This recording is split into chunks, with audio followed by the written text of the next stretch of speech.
सगळ्यांना शुभ संध्याकाळ. आज सुचेता मॅडम घेणार आहेत अथर्ववेद. कालचं तर खूपच सुंदर झालं. आपल्याला चारही वेदांबद्दल खूप सोप्या पद्धतीने माहिती मिळाली. तर मॅडमना मी विनंती करते की अथर्ववेद तुम्ही सुरू करा. Okay madam. आत्मबंधन, ब्रह्मांडीय ऊर्जेला नमस्कार. सुदर्शन पिरॅमिडला नमस्कार. मंगल मॅडम यांची अनुमती घेऊन आणि त्यांना वंदन करून, तसेच वेदव्यास मुनींना वंदन करून मी अथर्व वेदातील पुढील भागास, कालच्या पुढील भागास प्रारंभ करीत आहे.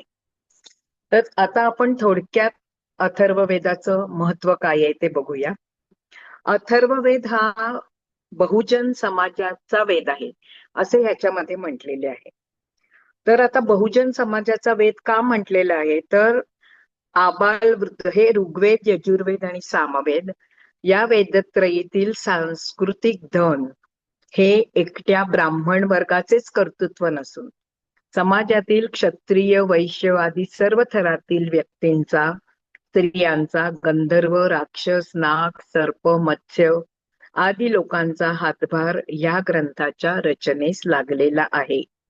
त्याचप्रमाणे आबालवृद्ध भारतीयांचे सांस्कृतिक धन अशा असलेल्या ही जी वेदत्रयी आपण बघितली, ऋग्वेद, यजुर्वेद आणि सामवेद, तर तेव्हा या 3 वेदांना फार महत्व होतं. आणि काल आपण बघितलं की अथर्ववेद त्या ऋषीमुनींनी आपल्यात घेतलेलं नव्हतं अथर्व वेदाला, कारण त्याच्यामध्ये जादू टोण्यासारखी कृत्यांचं वर्णन होतं आणि त्याच्या संदर्भामध्ये त्याला अतिचार म्हटलेलं आहे. त्याच्या संदर्भामध्ये अनेक श्लोक आढळतात. म्हणून हे 3च वेद तेव्हा महत्वाचे मानले जात होते.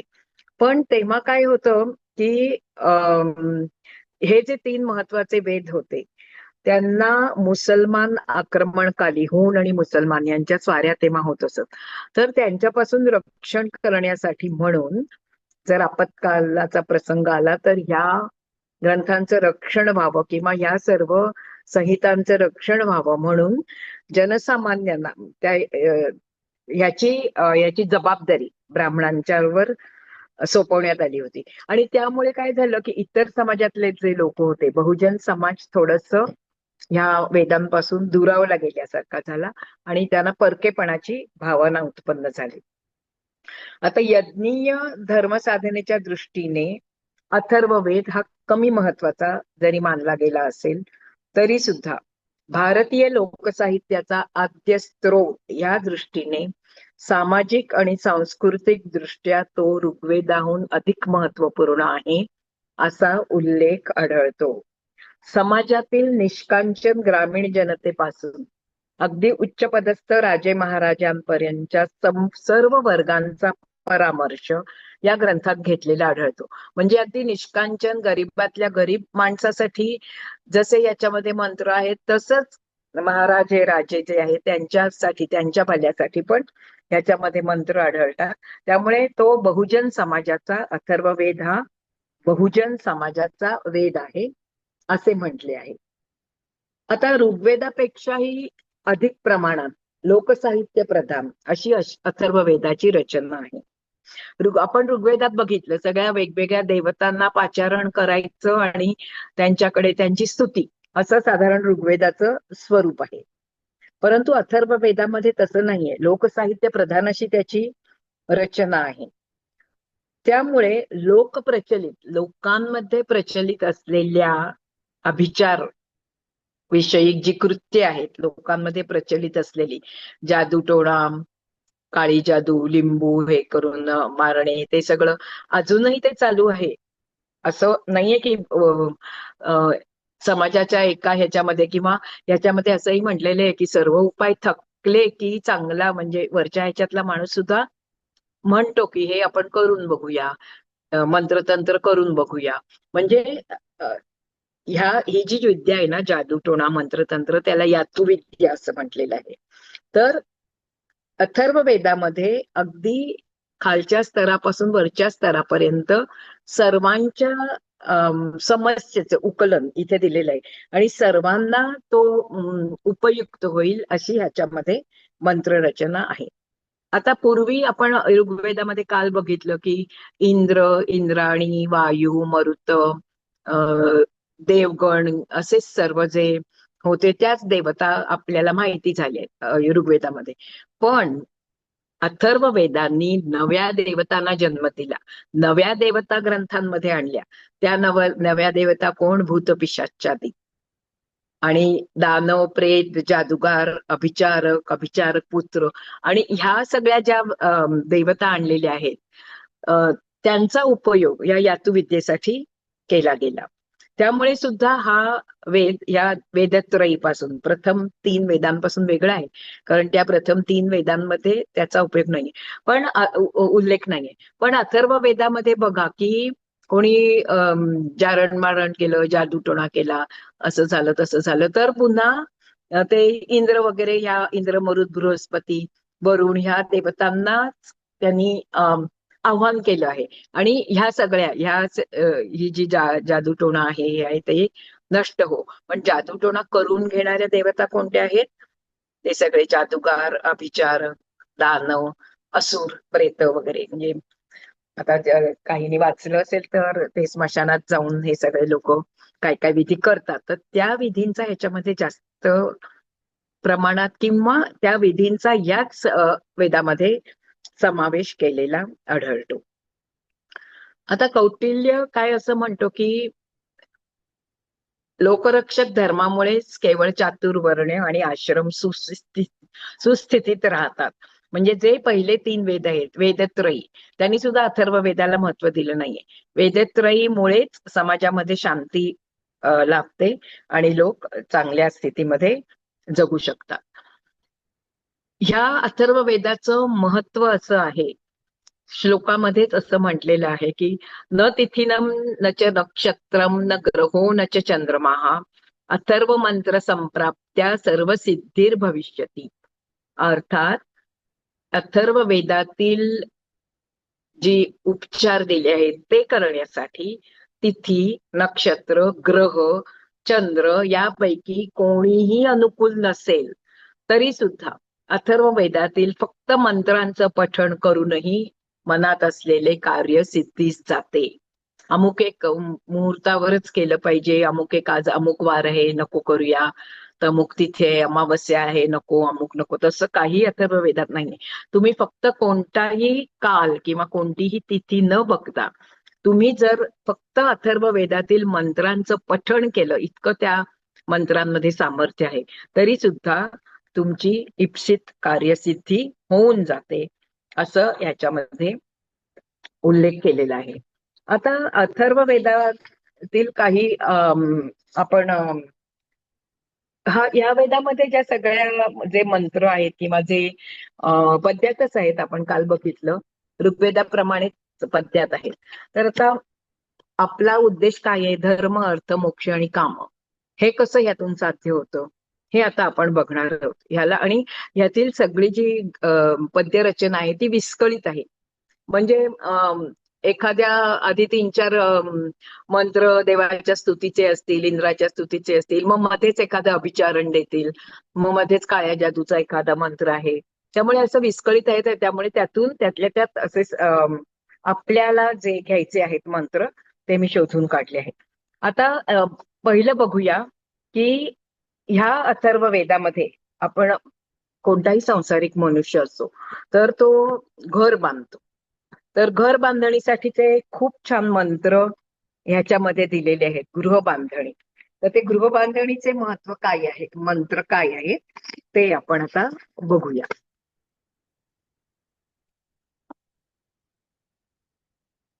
हे बघा, आता त्यांनी सांगितलेलं आहे की गृह बांधताना मी हे गृह जे बांधत आहे ते गृह हे अतिशय मला अनुकूल असे हो आणि मला त्याच्यामध्ये अतिशय सुख लाभो, अशा तऱ्हेचा एक मंत्र सुरुवातीचाच आढळतो की जे मी हे गृह बांधत आहे ते मला अनुकूल हो आणि माझ्यासाठी त्या गृहातील वास हा माझ्यासाठी नेहमीच सुखकारक असा हो.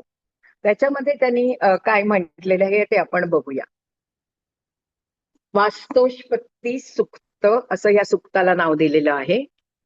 आज येथे मी समृद्धदायक गृहाचा चिरस्थायी पाया घालण्यापासून दिलेला आहे. आज येथे मी समृद्धीदायक गृहाचा चिरस्थायी पाया घालत आहे. हे गृहा, तू आम्हास पुत्र पौत्र आरोग्य आणि समाधान प्रदान कर. हे गृहा, तू येथे दीर्घकालापर्यंत स्थिर राहा. म्हणजे मी जे हे घर बांधणार आहे ते घर दीर्घकालापर्यंत स्थिर राहू दे. त्याच्यावर कोणतीही आपत्ती येऊ दे नको. हे गृहा, तू येथे दीर्घकालपर्यंत स्थिर राहून मधुर भाषण, गो आणि अश्वसंपत्ती, गोरस बल आदीनी आम्हास भाग्यशाली बनव. मधुर भाषण म्हणजे अर्थात कोणाचं? तेथे गृहामध्ये राहणाऱ्या सर्व लोकांचं भाषण कसं असू दे, मधुर भाषण असू दे. त्याचाच अर्थ तिथे भांडण नकोत, कलह नको, काही नको. हे चिरेबंदी गृहा, अन्नवस्त्र परिपूर्ण गृहा, कुमार दुभत्या धेनू आणि त्यांची वासरे संध्या समयी तुझ्या परत येऊत. म्हणजे संध्याकाळीच गायी वासरं परत येऊत. याचा अर्थ काय? ह्या तुझ्या घरामध्ये अनेक गायी आणि अनेक वासरं नांदूत आणि संध्याकाळ झाली की ती न हरवता परत येऊत. मुले, स्त्रिया आणि पशु यांची तुझ्या ठायी समृद्धी असू दे. या नवनिर्मित गृहाचे सवितू म्हणजे सूर्य, वायू, इंद्र आणि ज्ञानवान बृहस्पती सतत कायमस्वरूपी रक्षण करो. मरुत पर्जन्यवृष्टी करोत आणि मग राजा धान्योत्पत्ती करो. हे रक्षक आश्रयदात्री आणि सुखदायक वास्तू. त्याला त्यांनी त्या वास्तूला गृहदेवता असं पण म्हटलेलं आहे.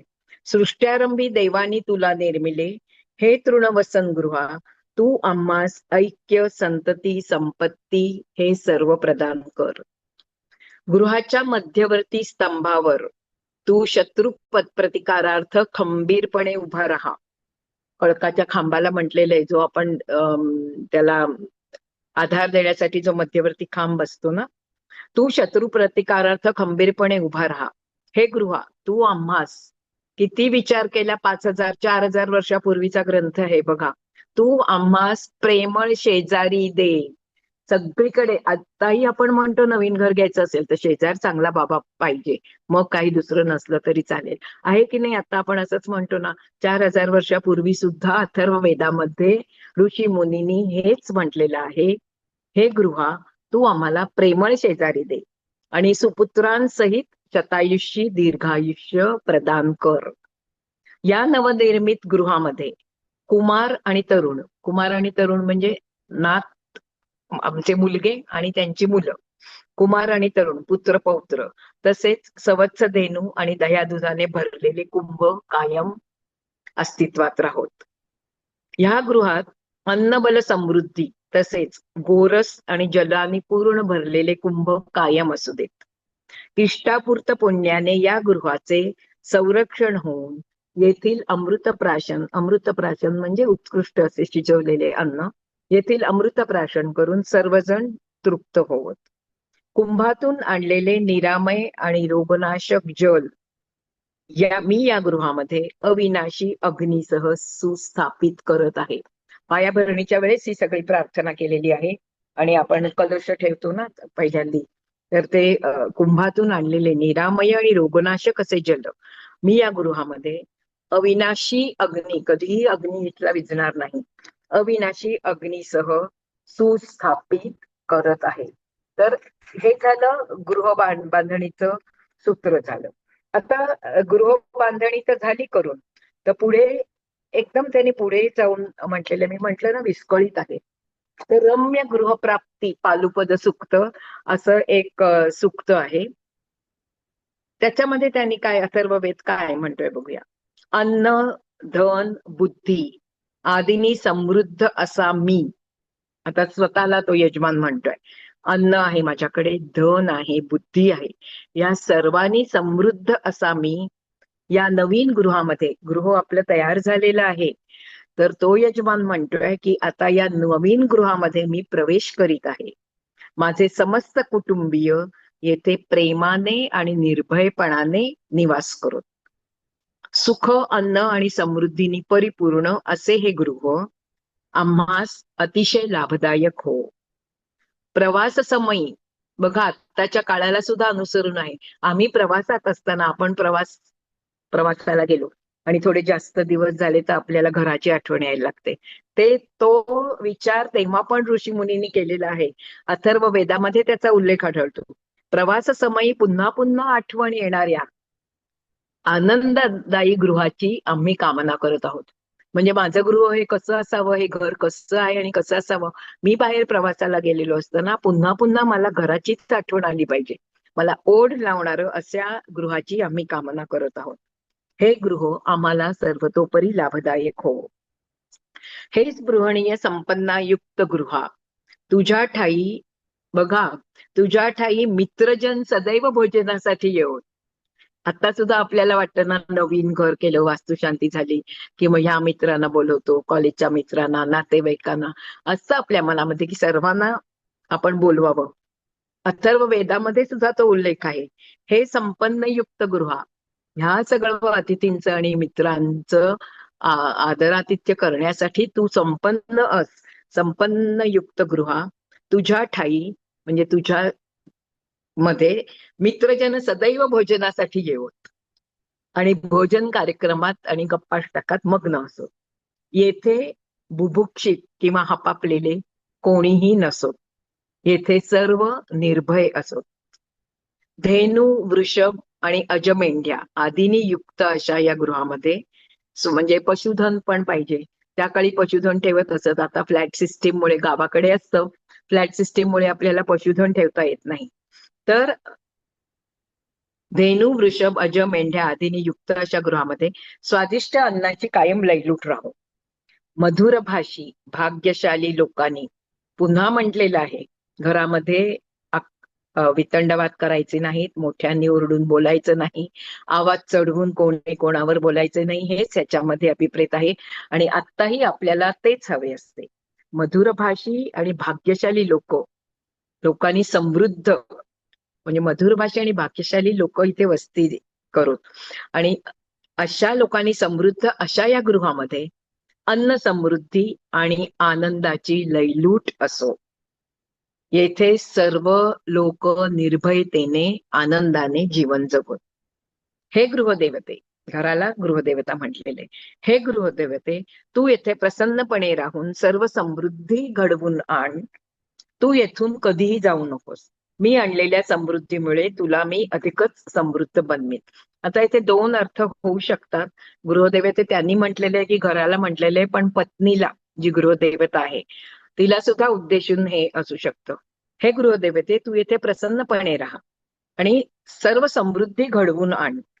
तू येथून कधीही जाऊ नकोस आणि मी आणलेल्या समृद्धीमुळे तुला मी अधिकच समृद्ध बनवीन.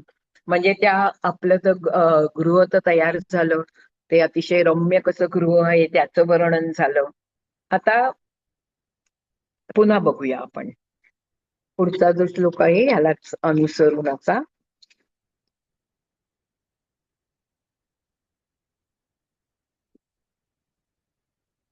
धान्य समृद्धी सुक्त असं म्हटलेलं आहे. तर त्याच्यामध्ये असं म्हटलेलं आहे की शतहस्तानी प्राप्त झालेली आणि सहस्रावधी मार्गाने वृद्धिंगत झालेली धनधान्य समृद्धी मला प्राप्त हो. शतहस्तानी प्राप्त झालेली आहे, सर्वकडून मला धन आणि धान्य मिळालं आहे. सहस्रावधी मार्गाने वृद्धिंगत झालेली धनधान्य समृद्धी मला प्राप्त हो. 5 प्रदिशा आणि पंचविध लोक यजमानाला नदी जल समृद्धिकारक पर्जन्या सदृश्य धान्य समृद्धी प्रदान करोत. धान्य पोषक संभ्रुवा देवतांना मी असे आव्हान करत आहे, अभक्तांची समृद्धी हरण करून मला उत्तमोत्तम धान्य त्यांनी प्रदान करावे. वर्चस्व प्राप्ती सुक्त म्हणून एक आहे. आता घर तर तयार झालं, घरामध्ये यजमान राहायला आला. आता ते काय म्हणतायत बघा. समस्त देव आणि आदिती आम्हास आदितीजन्य गजतुल्य सामर्थ्य देव आणि तेज प्रदान करोत. अतिशय प्रेमभराने आम्हाला धनधान्याची समृद्धी ते देवोत. मित्र वरुण आणि इंद्र, मित्र म्हणजे सूर्य, मित्र वरुण इंद्र हे विश्व पोषक देव, माझ्यावर तुम्ही अनुग्रह करा आणि मला तुम्ही तेजस्वी बनवा. हे अग्ने, हत्तीला सामर्थ्य, राजाला राजपद आणि अंतरिक्षीय देवांना देवत्व प्रदान करणाऱ्या स्वतेजाने तू आम्हाला तेजस्वी कर. हे अग्ने, आहुतीने तुला प्राप्त होणारे अधिकतर सामर्थ्य, तसेच सूर्याचे तेज आणि प्रबल हत्तींचे बल, पद्ममालांकृत अश्विनी कुमार माझ्या ठायी उत्पन्न करोत. म्हणजे मला सर्व दृष्टीने तू धनधान्य आणि समृद्ध तर करच, पण मला तेजस्वी, निर्भय, शूर अशी व्यक्ती तू मला इथे बनव. स्वतेजाने तुम्ही हे देवानं तुम्ही तुमचे तेज मला द्या आणि मला तेजस्वी बनवा. नक्षत्रात जाऊन भिडणारे चतुर्दिशा व्यापी गज सामर्थ्य माझ्या इंद्रियांमध्ये येऊ. अश्व आणि गज कसे सामर्थ्यवान आपण पशु म्हटलेले आहेत, त्यांचे सामर्थ्य माझ्यामध्ये येऊ. प्राणीश्रेष्ठ हत्तीचे श्रेष्ठ बल मी आज या मंत्राने प्राप्त करून घेत आहे. म्हणजे गृहामध्ये मी राहायला तर जाणार आहे, पण मला कसं बनवतो, सशक्त, निर्भय, मजबूत, शत्रूशी दोन हात करू शकेन असा आणि तेजस्वी असा बनव. त्याच्यानंतर आता गृहामध्ये तर ते राहायला आले आणि मग पुत्रप्राप्तीसाठीच सुक्त आहे. हे स्त्री त्याची पत्नी, समजा तिला कधी कधी असतं की खूप उशिरा मूल होतं, मूल होत नाही किंवा खूप वाट पाहावी लागते, काही काही उपाय करावे लागतात, तर तेव्हा जे उपाय करताना हे जे मंत्र म्हणतात ना, ते मंत्र म्हणत असताना ते उपाय करत असतानाचे हे मंत्र आहेत. हे स्त्रिये, तुझे वंध्यत्वकारक पाप नष्ट होऊन मी तुझा वंध्यत्व दोष नष्ट करत आहे. हे स्त्रिये, भात्यामध्ये सहजतेने विसावणाऱ्या बाणाप्रमाणे तुझ्या उदरी पुरुषगर्भ स्थिर हो. आजही तेच आहे सगळ्यांच्या मनात, मुलगा मुलगा पाहिजे. अथर्व वेदातही तेच आहे. तुझ्या उदरी पुरुष गर्भ स्थिर हो आणि 10 मासांच्या पूर्ण वाढीनंतर तुला पराक्रमी असा पुत्र हो. हे स्त्रिये, तुला या खेपेस असे म्हटलेले आहे. तसेच आता या खेपेस ठीक आहे, पुढचं बघा काय विचित्र आहे. तुला या खेपेस तसेच या पुढेही अनेक वेळा पुत्रच होत. अरे मग कन्या कोणाला होणार? सगळ्यांना जर अनेक वेळी आणि प्रत्येक वेळी पुत्र झाले तर जगाची निर्मितीच थांबून जाईल. हे स्त्रिये, तुला या खेपेस तसेच यापुढेही अनेक वेळा पुत्रच होत आणि तू अनेक पुत्रांची पुत्रवती अशी शूरमाता हो. हे स्त्रिये, वृषभ सदृश्य बलसंपन्न आणि धेनु सदृश्य गुणवंती संतती प्राप्त करून तू पुत्रवती हो. हे स्त्रिये, मी तुला प्रजावती बनवतो. गर्भप्राप्ती आणि सुखदायक पुत्र प्राप्ती करून तू सुमाता हो. हे स्त्रिये, द्यावा पृथ्वींच्या कन्या स्वरूपी जलसंवर्धित वनस्पती पुत्र लाभार्थ तुझे रक्षण करो. वनस्पतींच्या कडे पण त्यांनी प्रार्थना केलेली आहे की हे सर्व असताना ह्या सर्व वनस्पती किंवा हे सर्व मी जे आता मंत्र म्हणत आहे आणि त्याच्याबरोबर विधी पण आहेत तर ते पळस पलाश किंवा आता सुद्धा काही काही ठिकाणी ते नास्य म्हणजे नस्य कुठच्या तरी पाल्याचा रस नाकातून घालून ते पुत्रप्राप्तीसाठी ते तो उपाय करतात असं माझ्या ऐकिवात आहे. तर ते तेव्हा पण चालू होतं की पुत्रप्राप्ती होण्यासाठी, पुत्र होण्यासाठी स्त्रीवरती जे उपाय करत त्याच्यात एक नस्यचा उपाय होता.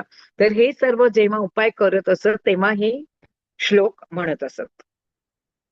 आता पुढचा बघा काय आहे, धान्य समृद्धी सुक्त. औषधी सुपुष्ट होत, माझे भाषण सारगर्भ हो. उत्तम प्रतीचे धान्य मला प्राप्त हो. धान्य पोषक संभ्रुवा देवतांना मी आव्हान करतो की तुम्ही मला उत्तम धान्य प्रदान करावे. 5 प्रदिशा आणि पंचविध लोक यजमानाला नदी जल समृद्धिकारक पर्जन्या सदृश्य धान्य समूहही प्रदान करोत. शतसहस्त्र धारांनी प्रवाहित होणाऱ्या जलासदृश शतसहस्त्र धारा, जेव्हा मोठा धबधबा असतो शतसहस्त्र धारा पडत असतात, तर शतसहस्त्र धारांनी प्रवाहित होणाऱ्या जलाप्रमाणे आमचे धान्य सुद्धा सहस्त्रावधी मार्गाने अखंडपणे वृद्धिंगत हो. शतहस्ताने प्राप्त झालेली आणि सहस्त्रावधी मार्गाने वृद्धिंगत झालेली धनधान्य समृद्धी मला प्राप्त हो. समृद्धीसाठी अनेक मंत्र ह्याच्यामध्ये आहेत. सुख लाभो, समृद्धी लाभो. लाभो, गृहस्थाश्रमाचा आता स्वीकार केलेला आहे, तर गृहस्थाश्रमाची सर्व कर्तव्य माझ्याकडून पार पडत, त्याच्यासाठी ह्या सर्वाची जरूर आहे. त्यांनी म्हटलंय ना की सतत माझ्या घरात पाहुणे राहुणे राहोत, सतत इथे मित्र येवोत आणि मित्रांची गप्पाष्टकं झडवत, चांगले शेजारी मिळू दे. हे सगळं आत्ताच्या काळातही आपण म्हणतो की आपण जेव्हा एखादं घर घेतो तेव्हा शेजार पाजार चांगला आणि आपल्या घरी सतत पाहुण्यांचा राबता.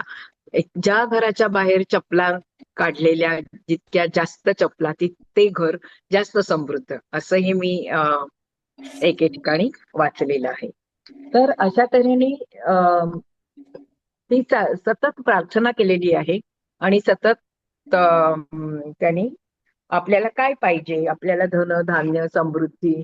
आता ह्याच्यामध्ये आपण अर्थ, धर्म अर्थ मोक्ष आणि काम हे म्हटलेलं आहे. तर अर्थ, याचा अर्थ फक्त पैसे असं न घेता हे सगळं पशुधन आहे, उत्तम गृह आहे किंवा धनधान्याने समृद्ध असं घर आहे, तर त्याला सुद्धा त्याची गणना सुद्धा अर्थातच केलेली आढळते. आता ऐक्यवृद्धी सुक्त बघा. हे बांधवांनो, तुमच्यातील द्वेष नाहीसा हो, तुमची हृदये आणि मने एक होत आणि धेनुवत्स गाय आणि तिचं वासरू यांच्यामध्ये कसा मधुर संबंध असतो, वात्सल्य सदृश्य संबंध असतो, ते सौहार्द तुमच्या ठाई वृद्धिंगत हो. घरामध्ये राहणाऱ्या लोकांना उद्देशून म्हटलेलं आहे. परत तेच, सर्वांनी मधुर भाषण करत शांतपणे आनंदाने घरात राहावं.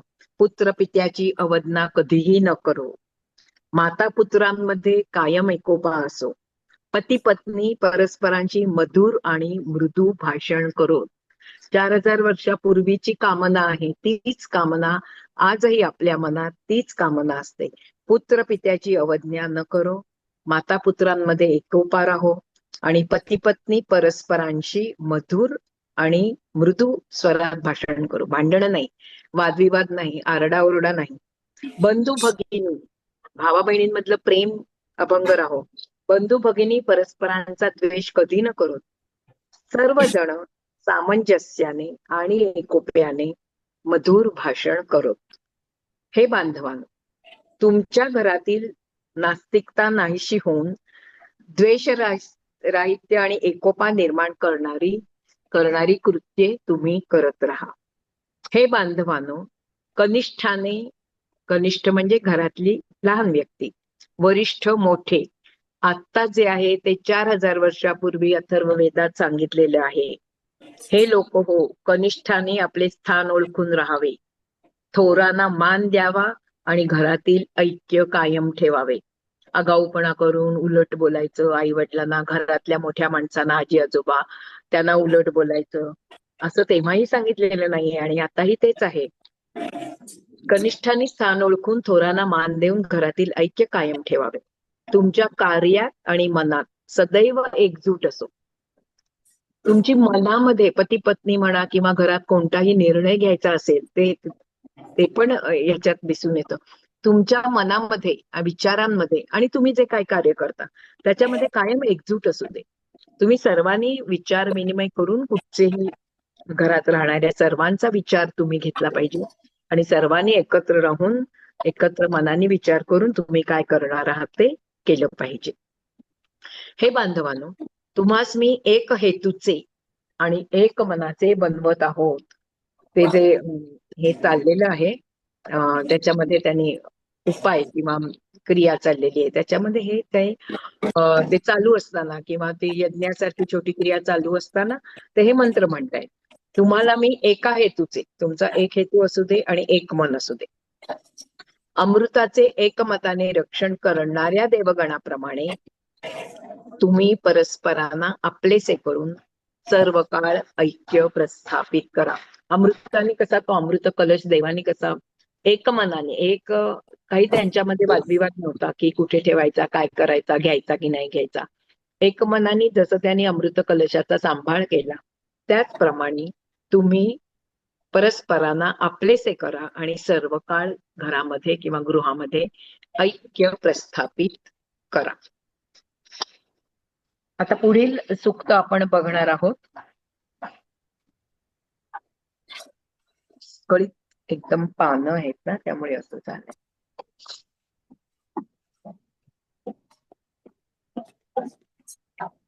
गृहरक्षणाचं बघूया आता. आपल्या गृहाचं रक्षण करण्यासाठी काय ज्या क्रिया करतात आणि त्याच्यावरती आपण कोणते मंत्र म्हणायचे ते इथे दिलेलं आहे. रजनी दीक्षित मॅडम म्यूट करा. रजनी दीक्षित मॅडम म्यूट करा प्लीज. सुरू करू ना. मनोभास त्याच्यामध्ये असं म्हटलेलं आहे, म्यूट करा, म्यूट करा. हा बोला. माझ्या संरक्षक गृहाचा नाश करू इच्छिणाऱ्या पूर्व दिशावरती दुष्ट. प्रत्येक दिशेचा उल्लेख करून त्यांनी म्हटलेलं आहे, माझ्या सुंदर आणि संरक्षक घराचा नाश करण्याचं जे कोणाच्या मनात येईल, पूर्व दिशेला राहणारे जे दुष्ट आहेत आणि जे माझ्या घरावर वाईट नजर ठेवून आहेत, त्या दुष्टांचा विनाश हो. माझ्या संरक्षक गृहाचा नाश करू इच्छिणाऱ्या दक्षिण दिशावरती दुष्टांचा विनाश हो. माझ्या गृहाचा नाश करू इच्छिणाऱ्या पश्चिम दिशावरती दुष्टांचा विनाश हो. माझ्या संरक्षक गृहाचा नाश करू इच्छिणाऱ्या उत्तर दिशावरती दुष्टांचा नाश हो. माझ्या गृहाचा नाश करू इच्छिणाऱ्या ऊर्ध्व, मध्यमा दिशा, सगळ्या दिशांचा उल्लेख केलेला आहे. आणि माझ्या घराकडे जो कोणी वाकड्या नजरेने बघील त्याचा नाश हो. अभिचार सूत्र झालं हे. त्याचा नाश हो अशी प्रार्थना केलेली आहे. ब्रह्मांकडे आम्ही ज्ञानयुक्त मनाची, ब्रह्माकडे आम्ही काय मागतोय? ज्ञानयुक्त मन. वायूकडे प्राण आणि अपानाची, सूर्याकडे नेत्रांची, अंतरिक्षाकडे कर्णांची, पृथ्वीकडे शरीराची आणि सरस्वतीकडे मधुर वाणीची याचना करत आहोत. त्या ज्या देवता आहेत त्यांना परत त्यांनी प्रार्थना केलेली आहे की हे ब्रह्मा, तू आम्हाला ज्ञानयुक्त मन दे. हे वायू, प्राण आणि अपान वायू दोन आहेत, तर तू आम्हाला प्राण दे.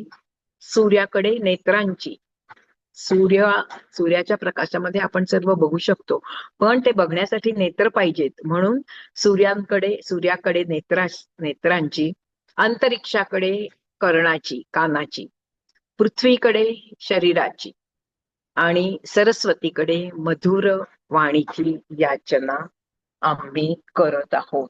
म्हणजे आमच्या गृहाचं तू रक्षण कर. आमच्या गृहांवर जे वाकड्या नजरेने गृहाकडे बघत आहेत त्यांचा तू नाश कर, असं इथे म्हटलेलं आढळत आहे. आता ऋग्वेदातील काही सूक्त इथे घेतलेली आहेत आणि इथे आता आपण म्हटलं की या स्त्रीला पुत्र प्राप्त होत वगैरे, आशीर्वाद मिळाले, त्या गृहस्थाचं लग्न झालं, आशीर्वाद मिळाले. आता ती स्त्री गर्भवती राहिली, तर त्या गर्भाच्या रक्षणासाठी जे सूक्त आहे ते आता मी तुम्हाला सांगते. हे स्त्री, तुझ्या उदरात उत्पन्न झालेला अमर, वर्धिष्णू, रोज वाढणारा, परिपूर्ण, कोणतेही व्यंग नसलेला आणि मननशील गर्भ, दिनमाना सदृश्य, तेजस्वी, उत्साहपूर्ण आणि त्रिकाल आणि त्रैलोक्याधार असलेला असा हो. हे स्त्रिये, अप्रकट वाणी जाणणारा, तसेच विधात्याने सर्वप्रथम निर्माण केलेला धर्माधार आणि थोर असा पुरुष तुझ्या गर्भामध्ये प्रविष्ट झाला आहे. हे स्त्रिये, मानवी रूपाने जन्मास येण्यासाठी तुझ्या शरीरात प्रविष्ट झालेला गर्भ स्वप्रकाश सर्वकडे पसरवीत अमर रूपाने प्रकट होत आहे. जन्मास आल्यानंतर लोक त्याचे वस्त्राप्रवरणाने स्वागत करोत. आता आलं बाळ ते जन्माला. येथे जमलेले वृद्ध आणि बुद्धिमान गुरुजन स्वकन्येला उत्तम पती शोधणाऱ्या वधूपित्याच्या आपुलकीने या गर्भाचे रक्षण करोत. हे समर्थ ईश्वरा, लोक आपल्या दिव्य वाणीने तुझ्या द्याव्या पृथ्वीवर्धक सामर्थ्याची नेहमीच गोडवी गातात. हे चराचर निर्मात्या वरुणा, तू निर्मिलेल्या स्थिर आणि जगन्माता सप्तधर्माज्ञांचे पालन करणारा पुत्र पित्याचा आधार बनो आणि आत्मकल्याण प्राप्त करो. म्हणजे हा जो गर्भ आता राहिलेला आहे त्या गर्भासाठी सुद्धा तो व्यवस्थित राहावा, काही त्याला इडा म्हणजे इजा पोहोचू नये ह्याच्यासाठी सुद्धा प्रार्थना केलेल्या आढळतात. असंच प्रार्थना सूत्र गर्भाधानाच्या वेळेस म्हणण्याचं, त्याच्यातले मी थोडे हे पुष्कळ मोठे येते मी सांगते तुम्हाला. हे स्त्रिये, सर्व प्राणीमात्रांचा गर्भ धारण करणाऱ्या विशाल पृथ्वीप्रमाणे तुझ्या वत्सल उदरात हा गर्भ मी स्थापित केला आहे. हे पृथ्वी, तू या माझ्या गर्भाचे रक्षण कर. मी स्थापित केला आहे. आणि तेव्हा जी ते गर्भाधानाची क्रिया किंवा तो सोहळा अजून काही काही ठिकाणी करतात, तर त्या गर्भाधानाच्या वेळेस म्हणायचे हे मंत्र आहे. हे सिनीवाली. आता सिनीवाली नाव कोणाला म्हटलेलं आहे? अमावस्या असते ना, त्या अमावस्येला आपण म्हटलं ना की ते नवीन नवीन देवतांचा उल्लेख आढळतो. तर सिनीवाली म्हणजे अमावस्या, अल्पचंद्र असलेली अमावस्या. हे सिनीवाली आणि सरस्वती सहित कमलमालाभूषित अश्विनी कुमारानो, तुम्ही या गर्भाचे रक्षण करा. हे स्त्रिये, मित्र वरुण, बृहस्पती, इंद्र, अग्नी आणि धातुदेव तुझ्या गर्भाला आधार देव. हे स्त्रिये, विष्णूने गर्भधारणक्षम बनवलेल्या तुझ्यामध्ये मी गर्भ स्थापन करीत आहे. त्वष्ट, प्रजापती आणि धातू त्याची अनुक्रमे अवयव निर्मिती, बुद्धी निर्मिती आणि पोषण करोत. हे स्त्रिये, राजावरून सरस्वती देवी आणि इंद्र यांची शक्ती तुझ्या गर्भाला प्राप्त हो. हे धातृ या स्त्रीच्या गर्भाशयात सुंदर पुत्राची स्थापना करून तू त्याला 10 महिन्यानंतर सुखरूपपणे जन्म दे. हे त्वष्ट या स्त्रीच्या गर्भाशयात सुंदर पुत्राची स्थापना करून दशमास पूर्तीनंतर तू त्याला सुखरूपपणे जन्म दे. हे सवितृ, वेगवेगळ्या देवता आहेत. हे सवितृ या स्त्रीच्या गर्भाशयात सुंदर पुत्राची स्थापना करून दशम मास पूर्ण झाल्यानंतर तू त्याला सुखरूपपणे जन्म दे. असं वेगवेगळ्या देवतांना आव्हान केलेलं आहे. आणि आपल्याला जो पुत्र होणार आहे तो कसा सुंदर, सरस्वतीची वाणी असलेला, सर्व म्हणजे अव्यंग आणि धष्टपुष्ट असा पुत्र मला. पुत्राला ही माता किंवा ही स्त्री 10 महिने पूर्ण, 9 महिने 9 दिवस पूर्ण झाल्यानंतर 10व्या महिन्यामध्ये त्याचा जन्म हो, अशी प्रार्थना येथे केलेली आढळते. आता 148व्या सूत्रामध्ये आपण बघूया काय म्हटले.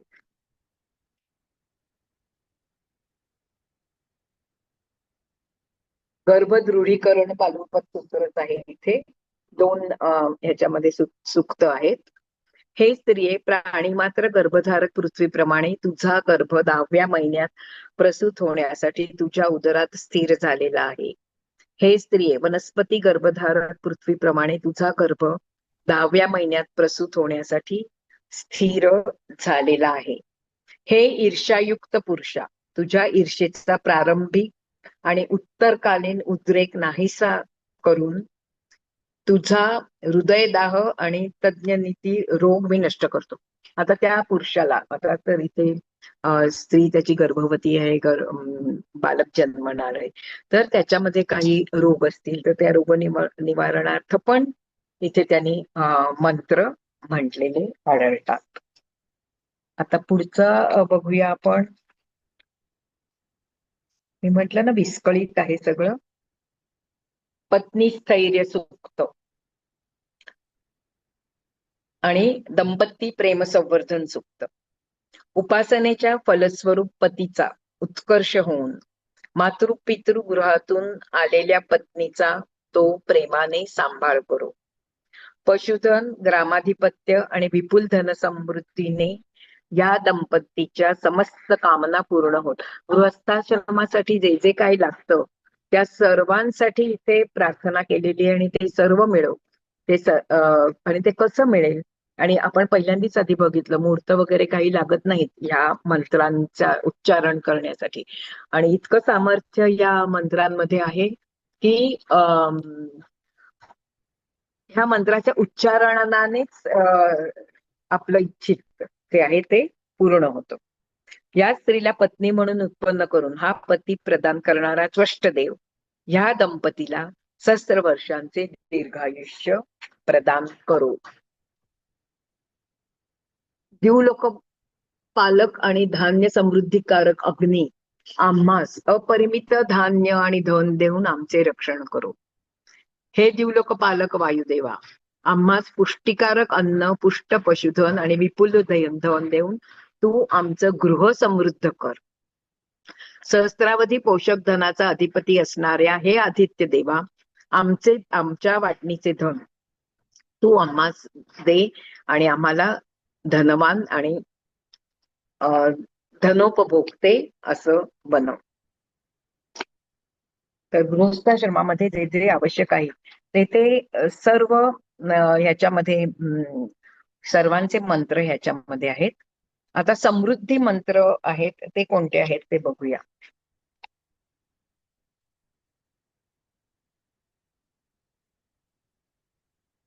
अग्निदाह निवारण सुक्त याला म्हटलेलं आहे. आमच्या निवासस्थानाभोवती गृह बांधलेले आहे. आमच्या निवासस्थानाभोवती विपुल दुर्वा आणि निवासस्थानामध्ये कमलयुक्त सरोवर आणि जलप्रवाह उत्पन्न होत आणि कायम राहोत. हे अग्नी, जलाशय आणि हृद यांच्या दरम्यानच्या आमच्या निवासस्थानाप्रत आपली ज्वालामुखी रूपे किंवा मुखे तू कधीही वळवू नकोस. अग्नीला प्रार्थना केलेली आहे की आमच्या या सुंदर घराला कधीही आग लागू दे नकोत. प्राचीन कालापासून भक्तजनांनी उपासलेल्या तसेच प्रतिक्षणी नवे रूप धारण करणाऱ्या हे यज्ञाहुत अग्नी, हविद्रव्याने वृद्धिंगत होऊन तू आम्हाला समृद्धी प्रदान कर. हे अग्नी, ज्येष्ठा नक्षत्रावर अगं जन्मलेले टीचर जायची वेळ झाली, पटपट घे ना करून, त्यांना पण क्लास आहे. हे अग्नी, ज्येष्ठा नक्षत्रावर जन्मलेल्या मातृपितृ घातक बालकाचे, ज्येष्ठा नक्षत्र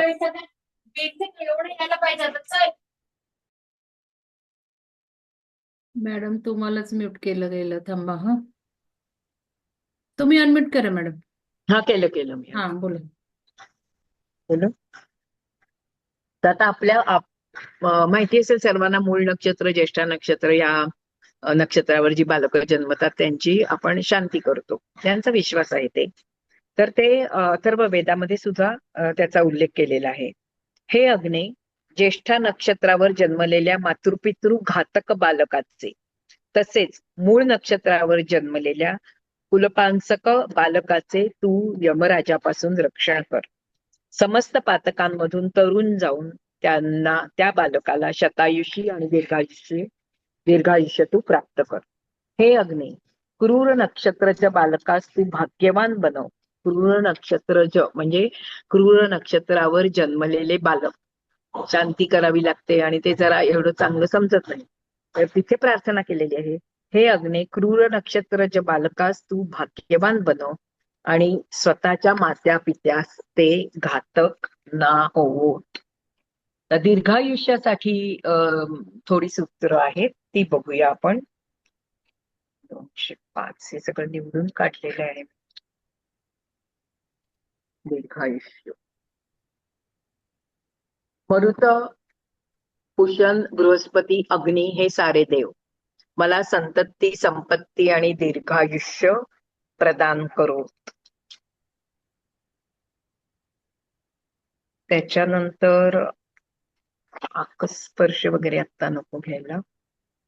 सुखप्राप्ती सुक्त, वायू सुखकर वाहून सूर्य आणि उषा सुखकर प्रकाश, दिवस सुखकर उगवून रात्रीही आम्हास सुख करत जावोत. अशा तऱ्हेने आमच्या या गृहामध्ये सतत सुखाचाच वास असो. आता एक आता 5-10 मिनिटं उरली आहेत. एक महत्वाचंही सूक्त आहेत, ती मी तुम्हाला वाचून दाखवते. आत्ताच्या काळामध्ये सुद्धा ती लागू आहेत. अथर्ववेद जरी 4-5 हजार वर्षापूर्वीचा असला तरी सुद्धा त्याच्यामध्ये जे जे मंत्र किंवा त्याच्यामध्ये जे जे सांगितलेले आहे ते आजही लागू आहे. बघा तुम्ही, अतिथी सत्कार, अतिथी जे आपल्याकडे पाहुणा आलेला आहे. आता अतिथी म्हणजे काय? अतिथी म्हणजे न बोलवता येणारा पाहुणा, त्याला अतिथी म्हणतात. कोणत्याही वेळेस जो न बोलवता. पूर्वी अतिथी यायचे, आता नाही. आता फोन करून अपॉइंटमेंट घेऊन वेळ आहे की नाही विचारून पाहुणे येतात. पण पूर्वी अतिथी यायचे आणि आपल्याला खूप ते आले की अचानक कोणी मामा, अचानक भाऊ दारात उभा राहिला न सांगता, की आपल्याला खूप आनंद व्हायचा. तर अचानक न सांगता जो येतो तो अतिथी असतो. तर त्याचा सत्कार कसा करावा याच्या संबंधी खूप सुंदर सूक्त याच्यामध्ये आहेत. बघा आता, यजमान जेव्हा अतिथीकडे पाहतो, आता अतिथी आलेला आहे माझ्या घरामध्ये, अचानकपणे एक पाहुणा आलेला आहे. यजमान अतिथीकडे पाहतो तेव्हा त्यास साक्षात यज्ञदर्शनच घडत आहे असे समजावे. तुम्हाला यज्ञदर्शनच घडत आहे असं तुम्ही समजा. अचानक आलेला हा अतिथी आहे. अतिथीला निवारा देणे, अतिथीला तुम्ही निवारा दिला तर तुम्हाला कोणतं पुण्य लाभतं? यज्ञशाला बांधण्याचं पुण्य तुम्हाला लाभेल. अतिथीला तुम्ही वस्त्र दिलं तर ते वस्त्र दर्भस्वरूप असून त्यास दिलेली शय्या स्वर्गप्रद आहे. अतिथीला अर्पिलेली उशी परिधी स्वरूप असून त्यास दिलेले अंजन आणि उटी यज्ञीय आज्य स्वरूप होत. अतिथीला दिलेले भोजन यज्ञामध्ये आहुती दिलेल्या लाह्यांइतकेच महत्वाचे आहे. अतिथीच्या भोजनातील उणे अधिक, जेव्हा अतिथी आता आपण त्याला भोजन दिलेले आहे, तर त्याच्यामधलं उणे अधिक, तुला काय पाहिजे, काय कमी आहे का, आग्रह करणे किंवा तुम्ही खात का नाही यात परत परत वाढायला आणणे, हे सगळं आता सुद्धा आपण पाळतो. त्याचा उल्लेख 4000 वर्षापूर्वी अथर्व वेदामध्ये पण केलेला आहे. अतिथीच्या भोजनातील उणे अधिक आस्थापूर्वक निरखणारा यजमान यज्ञपती सदृश्य यजमान कार्य करतो. म्हणजे अतिथीकडे लक्ष ठेवून तुला काय पाहिजे काय नाही त्यातल्या पानातलं संपलं की लगेच म्हणतात ना पत्नीला अगं हे वाटायला आण. तर असा जो यजमान असतो तो यजमान जणू काही यज्ञ कार्यच करत असतो आणि त्याला यज्ञ कार्य केल्याचं पुण्य प्राप्त होतं. अतिथीने केलेली पदार्थांची पुनर्मागणी ही यज्ञमान सदृश्य चिरजीवनप्रद असते. अतिथीला अर्पिलेले अन्न हवी स्वरूपच असते आणि त्याने भक्षिलेले अन्न हे हवन स्वरूप असते. अतिथीने अन्नोदक भक्षिलेल्या यजमानाची पापे जळून जातात. अतिथीने अन्नोदक न भक्षिलेला, जर अतिथीने ते अन्न सेवन केलं नाही तर त्या यजमानाला पाप लागते. अतिथीला अन्नदान करणाऱ्या यजमानाला सोमयज्ञ केल्याचे पुण्य लागते. अतिथीला अन्नदान करणाऱ्या यजमानाला प्रजापत्य यज्ञाचे पुण्य लागते. अतिथीला अन्नदान करणारा प्रजापतीचे अनुकरण करतो. अतिथीच्या पूर्वी, आता अतिथी आलेला आहे, कोणतंही कारण असू दे त्याच्या आधी जेवायचं नाही, हे अथर्व वेदात पण सांगितलं आहे. अतिथीच्या पूर्वी भोजन करणारा मनुष्य स्वतःची इष्टापूर्ती नष्ट करतो. अतिथीच्या पूर्वी भोजन करणारा मनुष्य गृहातील दहीदूध नष्ट करतो. अतिथीच्या पूर्वी भोजन करणारा मनुष्य गृहातील अन्न समृद्धी नष्ट करतो. अतिथीच्या पूर्वी भोजन करणारा मनुष्य गृहातील प्रजा आणि पशु नष्ट करतो. अतिथीच्या पूर्वी भोजन करणारा मनुष्य गृहाची कीर्ती आणि यश नष्ट करतो. अतिथीच्या पूर्वी भोजन करणारा मनुष्य गृहातील संपत्ती आणि ऐक्य नष्ट करतो. त्यामुळे अतिथी हा श्रोत्रिय ब्राह्मण आपण बोलवलेला ब्राह्मण आहे असं असल्याने यजमानाने त्याच्या आधी कधीही भोजन करू नये. यजमानाने अतिथीपूर्वी मधुर पदार्थ, काय पंचपक्वान्न केली असतील तर ती अतिथी आल्यावरती त्याच्या नंतर आपण खावेत. यजमानाने अतिथीपूर्वी मधुर पदार्थ, गोदुग्ध, मांस इत्यादी कोणतेही पदार्थ त्याला दिल्याशिवाय भक्षण करू नये. अशा तऱ्हेने आणि मग जाताना अतिथीला उपहार आपण देतो. घरी आलेल्याला उपहार देणं हे पण म्हणजे काही ना काहीतरी, जो पहिल्यांदा घरी येतो, दरवेळेस येईल त्याला नाही, पण पहिल्यांदा घरी येतो त्याला आपण काहीतरी देतो, तर त्याला अतिथी सत्कार म्हटलेला आहे. अतिथी सत्कार जाणणाऱ्या यजमानाला उषा प्रसन्न होते. आतिथ्यशील यजमानाचे बृहस्पती सुद्धा गुणगान करतात. अतिथी सत्कार जाणणाऱ्या यजमानाला प्रातःकाल प्रसन्न होते. म्हणूनच अतिथी सत्कार जाणणाऱ्या यजमानाला मेघ प्रसन्न होतात. म्हणजे पंचमहाभूत त्याला कशी प्रसन्न होतात ते इथे दिलेलं आहे. आणि म्हणून नेहमीच आतिथ्यशील यजमानाचे ऐश्वर वाढते, प्रजा वाढते आणि तो पशुसंपन्न बनतो. अशा तऱ्हेने अतिथीचे महत्व सांगितलेले आहे, जे आत्ताच्या काळातही लागू आहे. थांबायचं का मॅडम इथे आपण? मॅडम नाहीत वाटतं.